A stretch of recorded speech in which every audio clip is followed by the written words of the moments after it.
Alright, back reading this. Plato, Euthyphro, Apology, Crito.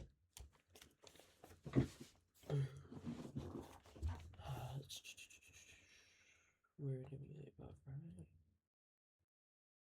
Right. I'll start here. Page 3. Socrates. No, perhaps they think that you're reserved and that you are not anxious to teach your wisdom to others, but I fear that they may think I am. For my love of men makes me talk to everyone who I meet quite frequently, quite freely and unreservedly, and without payment. Indeed, if I could go it, I would gladly pay people to, if I could. Bruh. Indeed, if I could, I would gladly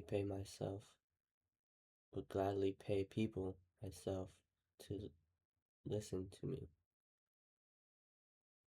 Then, as I said just now, they were only going to laugh at me, as you said that they do. It would not be at all an unpleasant way of spending the day, to spend in court joking and laughing. But if they are going to be in earnest, then only prophets like you can tell where the matter will end. Euthyphro, well, Socrates, I dare say that nothing will come of it. Very likely you will be successful in your trial, and I think that I shall be in mine. Socrates, and what is this suit of yours, Euthyphro? Are you suing, or are you being sued? I am suing. Whom? Man whom people think I must be mad to persecute. What? Has he wings to fly away with? He is far enough from flying. He is a very old man. Who is he? He is my father. Your father? My good man? Yes, indeed he is. What are you persecuting him for? What are the accusations? Murder, Socrates. Good heavens, Euthyphro. Surely the multitude are ignorant to what is right. I take it that it is not everyone who could rightly do what you are doing. Only a man who is already well advanced in wisdom. That is quite true, Socrates. Was the man whom your father killed a relative of yours? But of course he was. But of course he was. You would never have persecuted your father for a murder of a stranger. Euthyphro, you amuse me, Socrates. What difference does it make whether the murdered man were a relative or a stranger? The only question is that you have to ask is, did the murderer kill justly or not? If justly, you must let him alone. If unjustly, you must indict him for murder, even though you share your heart and he share your hearth and sit at your table. The population is the same if you associate with such a man, knowing what he has done, without purifying yourself and him too, by bringing him to justice.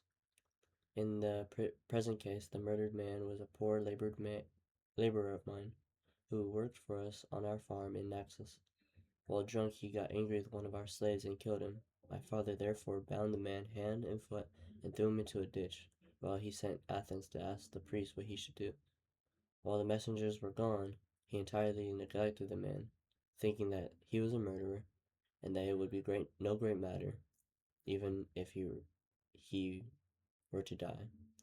And that was exactly what happened. Hunger and cold and his bonds killed him before the messenger returned.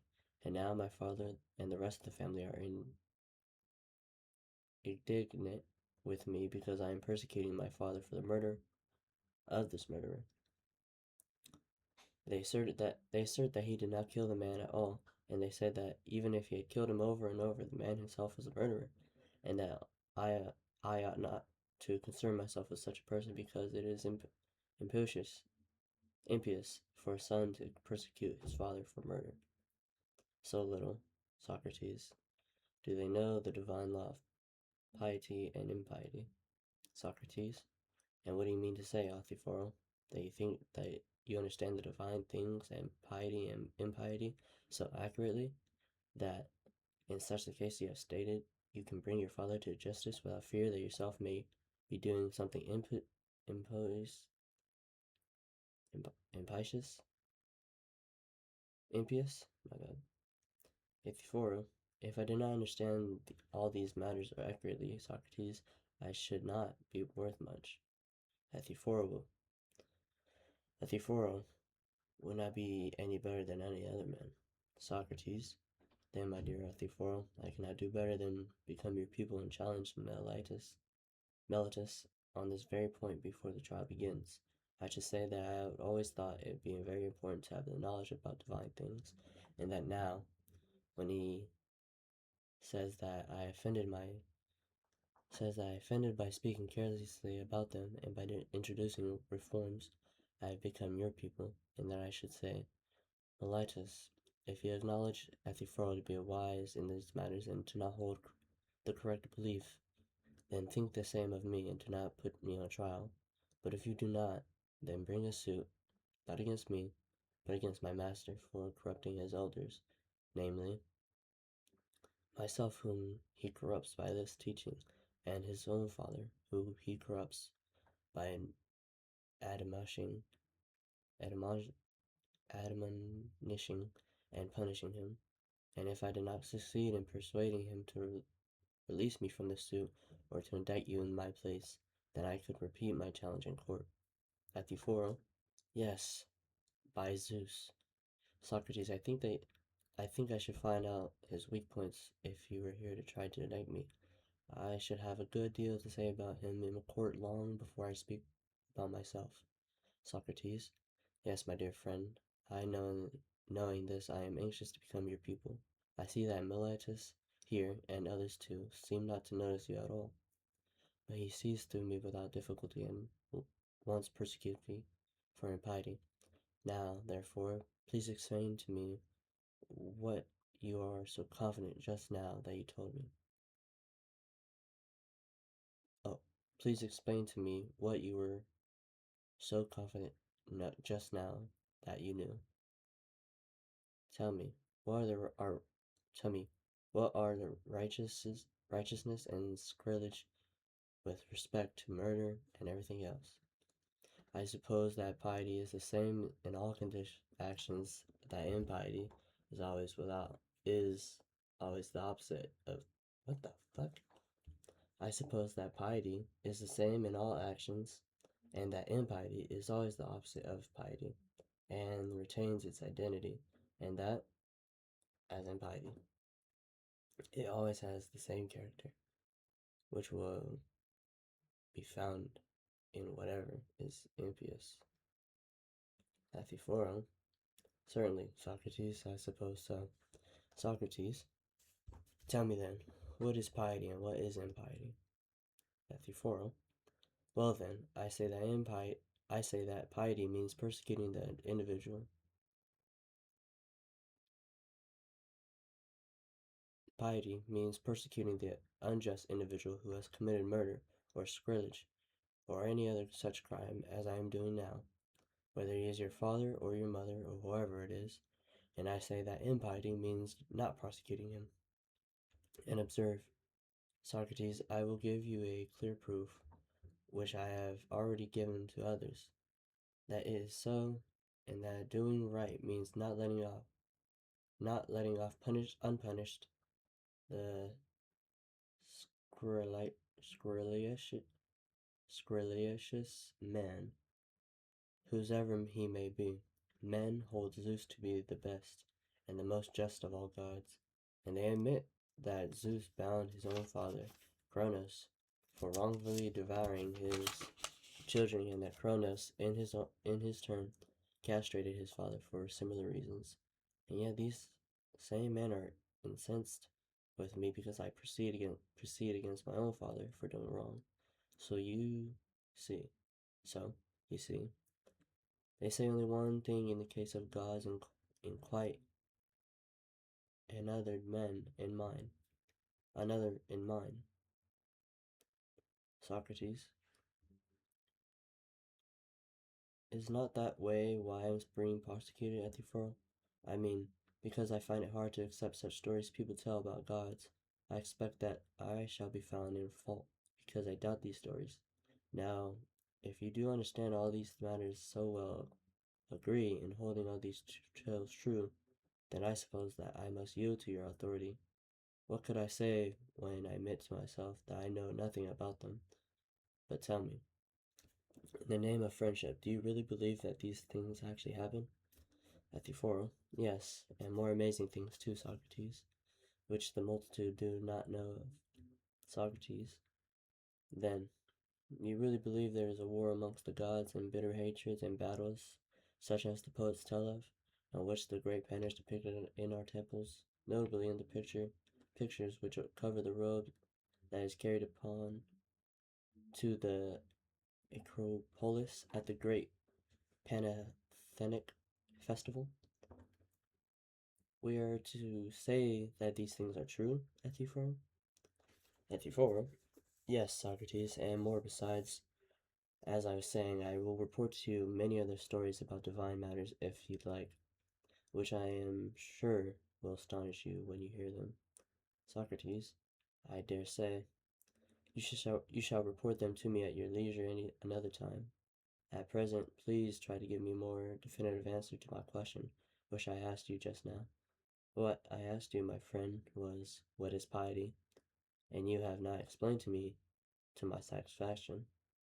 You only tell me what you are doing now, namely, persecuting your father for murder. Is this a poiesis act? Well, that is the truth, Socrates. Very likely. But many other actions are pious, are they not, Euthyphro? Euthyphro? Certainly. Socrates, remember, then, I did not ask you to tell me one or two of all of the many pious acts that there are. I want to know what characteristics of piety which makes all pious actions pious. You said, I think, that there is one characteristic which makes all pious actions pious, and another characteristic which makes them impious, which makes all impious actions impious. Do you not remember? Euthyphro, I do. Socrates, well then, explain to me what this characteristic, that I may have in turn to and use as a standard whereby you judge your actions and those of other men, and be able to say that whatever action resembles it is pious, and whatever does not is not pious. Yes, I will tell you that if you wish, Socrates. Certainly I do. Well, then, what is pleasing to the gods is pious, and what is not pleasing to them is impious. Fine. Euthyphro, now that you give me the answer I wanted, whether you say that it is true or not, I do not know yet, but of course you will go on to prove that this time. Certainly. Come, then let us examine our statement. The things and men that are pleasing to the gods are pious, and the things and the men that are displeasing to the gods are impious. But piety and impiety are not the same. They are as opposite as possible. Was not that what you said? We said. Euthyphro, certainly. Socrates, as it seems the appropriate statement. Euthyphro, yes, Socrates, certainly. Socrates, have we not also said, Euthyphro, that there are quarrels and disagreements and hatreds among the gods? Euthyphro, we have. Socrates, but what kind of disagreements, my friend, causes hatred and anger? Let us look at the matter thus. If you and I were disagree at this, as to whether one number were more than another, would that make us angry and enemies? Should we not settle such a dispute? Yep.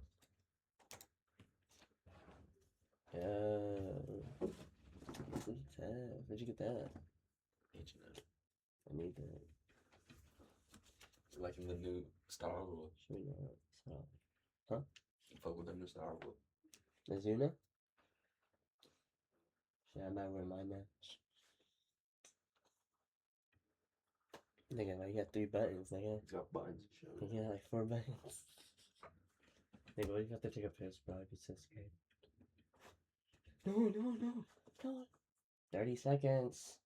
I gotta piss myself. 30 seconds. I'll piss myself. I'm have to like have a condom on. Shawty's got like. Should we not settle on such a dispute at once by counting? Of course.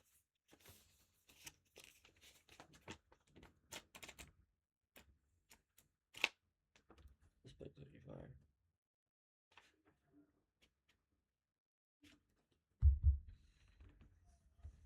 trying to leave?